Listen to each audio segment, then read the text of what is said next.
ओम नमो भगवते वासुदेवाय नमः। स्वागत है आप सभी के अपने YouTube channel Hariom Sharma money tips पर। माघ मास के द्वितीय अध्याय की कथा।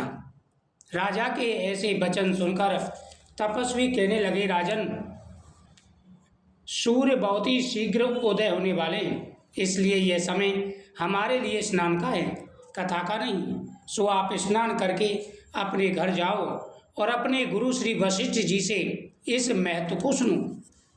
इतना कहकर तपस्वी सरोवर में स्नान के लिए चले गए और राजा भी विधि पूर्वक सरोवर में स्नान करके अपने घर लौटा और रनवास में जाकर तपस्वी की सब कथा रानी को सुनाई। तब सूत जी कहने लगे कि महाराज, राजा ने अपने गुरु वशिष्ठ जी से क्या प्रश्न किया, उन्होंने क्या उत्तर दिया, यह बताइए। व्यास जी कहने लगे, हे सूत जी, राजा दिलीप ने रात्रि को सुख से सोकर प्रातः समय ही अपने गुरु वशिष्ठ के पास जाकर उनके चरणों को छूकर प्रणाम करके विनम्रता से पूछा कि गुरुजी, आपने आचार, दंड, नीति, राज्य, धर्म तथा चारों वर्णों को, चारों आश्रमों की क्रियाओं को, दान और उनके विधान, यज्ञ और उनकी विधियां, व्रत, उनकी प्रतिष्ठा तथा भगवान विष्णु की आराधना बताई है। हे गुरुदेव, आपने ये सभी चीज़ें पूरे विस्तार से मुझे समझाई हैं, परंतु अब मैं आपसे माघ मास के स्नान के महत्व को सुनना चाहता हूँ। सो हे तपोधन, नियम पूर्वक इसकी विधि समझाइए। गुरु वशिष्ठ जी कहने लगे, हे राजन, तुमने तीनों लोकों के कल्याणकारी, वनवासी तथा गृहिणियों के अंतःकरण को पवित्र करने वाले माघ मास के स्नान का बहुत सुंदर प्रश्न किया है। इससे सभी के जो पाप हैं वह दूर होंगे और सभी का कल्याण होगा। मकर राशि में जब सूर्य आते हैं तो उस समय माघ मास में स्नान का फल गौ, भूमि, तिल, वस्त्र, स्वर्ण, अन्न, घोड़ा आदि दानों तथा चंद्रायण और ब्रह्मा पूर्व व्रत आदि से भी अधिक माघ मास का महत्व है। वैशाख तथा कार्तिक के जप, दान, तप और यज्ञ बहुत फल देने वाले हैं, परंतु माघ मास में इनका फल बहुत ही अधिक होता है।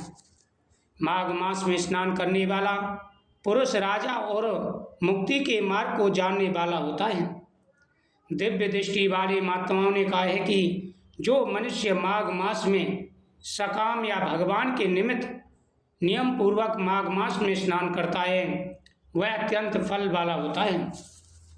उनको शरीर की शुद्धि, प्रीति, ऐश्वर्य तथा चारों प्रकार के फलों की प्राप्ति होती है।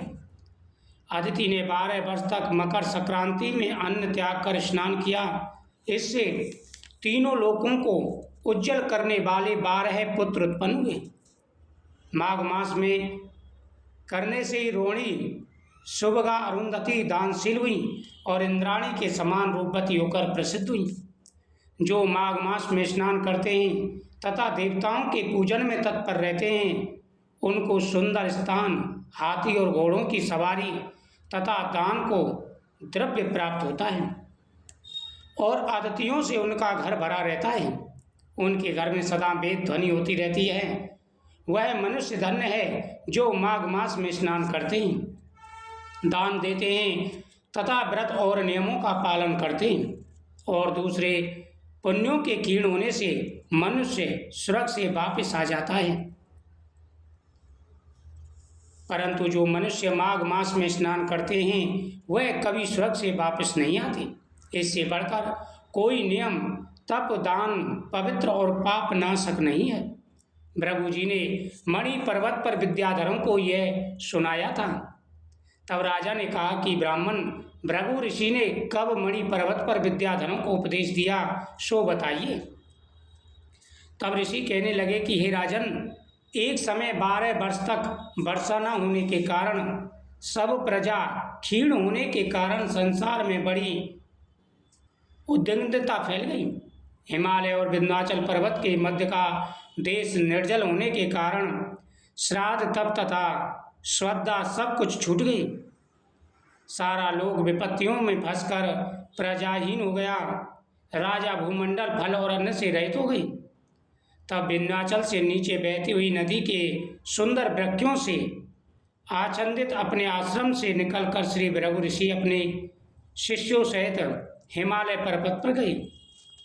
इस पर्वत की चोटी नीली और नीचे का हिस्सा सुनहरी रंग का होने के कारण सारा पर्वत पीताम्बरधारी श्री भगवान विष्णु के सदृश लगता था।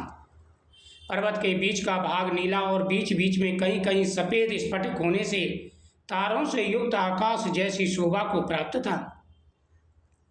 रात्रि के समय वह पर्वत दीपकों की तरह चमकती हुई दिव्य औषधियों से पूरित किसी महल की शोभा को प्राप्त था। यह पर्वत शिखाओं पर बांसुरी बजाती और सुंदर गीत गाती हुई किन्नरियों तथा केले के पत्तों की पताकाओं से अत्यंत शोभा को प्राप्त हो रहा था। यह पर्वत नीलम पन्ना पुखराज तथा इसकी चोटी से निकलती हुई रंग बिरंगी किरणों से इंद्रधनुष के समान प्रतीत हो रहा था। उस पर्वत की शोभा वर्णन नहीं की जा सकती। स्वर्ण आदि सब वस्तुओं तथा चमकते हुए रत्नों से चारों ओर फैली हुई अग्निज्वाला के समान शोभायमान था। इसकी कंदराओं में काम पीड़ित विद्याधरी अपने पतियों के साथ आकर रमण करती हैं और गुफाओं में ऐसे ऋषि मुनि जिन्होंने संसार के सब कलेशों को जीत लिया है रात दिन ब्रह्म का ध्यान करते हैं और कई एक हाथ में रुद्राक्ष की माला लिए हुए शिव की आराधना में लगे हुए हैं। पर्वत के नीचे भागों में जंगली हाथी अपने बच्चों के साथ खेल रहे हैं तथा कस्तूरी वाले रंग बिरंगे मृगों के झुंड इधर उधर भाग रहे हैं। यह पर्वत सदा राजहंस तथा मोरों से भरा रहता है, इसी कारण इसको हेम कुंड कहते हैं। यहाँ पर सदैव ही देवता वाहक और अप्सराएं निवास करते हैं। इति श्री पद्म पुराण अंतर्गत द्वितीय अध्याय समाप्त हुआ। ओम नमो भगवते वासुदेवाय नमः।